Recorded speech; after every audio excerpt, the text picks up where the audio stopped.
Assalamualaikum dan selamat pagi semua murid-murid 6 Abaal yang cikgu kasihi sekalian. Baiklah, kembali lagi ke kelas pendidikan kesihatan bersama dengan Cikgu Niza. Untuk hari ini, kita masih lagi di bawah unit 7 iaitu siapakah lebih hebat. Tajuk pembelajaran kita pada hari ini ialah Mahir Mengurus Hidup Terurus. Baiklah murid-murid, sebelum kita mulakan pembelajaran kita pada hari ini, cikgu akan memberitahu kamu standard pembelajaran yang difokuskan pada hari ini. Yang pertama sekali iaitu 2.3.1 menganalisis situasi tekanan daripada rakan sebaya. Standard pembelajaran yang kedua pula mengaplikasikan cara mengurus tekanan daripada rakan sebaya melalui komunikasi berkesan. Baiklah murid-murid, mari kita lihat apakah objektif pembelajaran kita pada hari ini. Baiklah, objektif yang pertama ialah pada akhir proses pengajaran dan pembelajaran ini, murid-murid dapat menyatakan tekanan sama ada tekanan positif ataupun tekanan negatif dengan betul.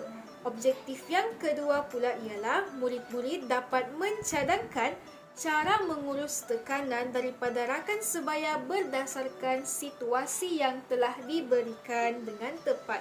Baiklah murid-murid, kriteria kejayaan pula ialah murid dapat mencadangkan sekurang-kurangnya 2 cara mengurus tekanan daripada rakan sebaya berdasarkan situasi yang diberikan dengan tepat. Baiklah murid-murid, cikgu ingin tanyakan satu soalan. Apakah itu rakan sebaya? Sebenarnya, rakan sebaya ialah sekumpulan orang yang berada dalam lingkungan umur yang sama ataupun hampir sama antara satu dengan yang lain. Contoh yang paling dekat ialah rakan sekelas kamu sendiri. Hal ini kerana kamu berkongsi umur yang sama iaitu 12 tahun. Contoh yang lain pula ialah rakan yang mungkin berumur 11 tahun kerana kamu berada dalam lingkungan umur yang lebih kurang sama.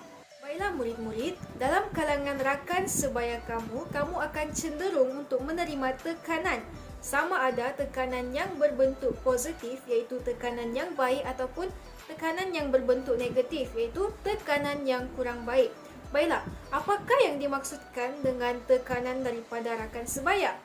Okey, tekanan daripada rakan sebaya ini boleh berlaku apabila seorang remaja terpaksa ataupun dipaksa melakukan sesuatu perkara yang tidak pernah langsung dilakukan supaya dirinya diterima, disukai dan tidak dipinggirkan oleh rakan sebayanya. Baiklah murid-murid, sekarang kita akan lihat satu contoh situasi di mana berlakunya tekanan daripada rakan sebaya. Sebelum itu, cikgu mahu semua murid-murid bersedia dengan buku teks pendidikan kesihatan masing-masing dan buka muka surat 44. Berdasarkan perbualan yang terdapat pada halaman 44, kita akan sama-sama menganalisis situasi tekanan daripada rakan sebaya serta memikirkan tindakan penyelesaiannya dengan mengaplikasikan cara mengurus tekanan daripada rakan sebaya melalui komunikasi berkesan. Ivan tinggal jauh dari sekolahnya.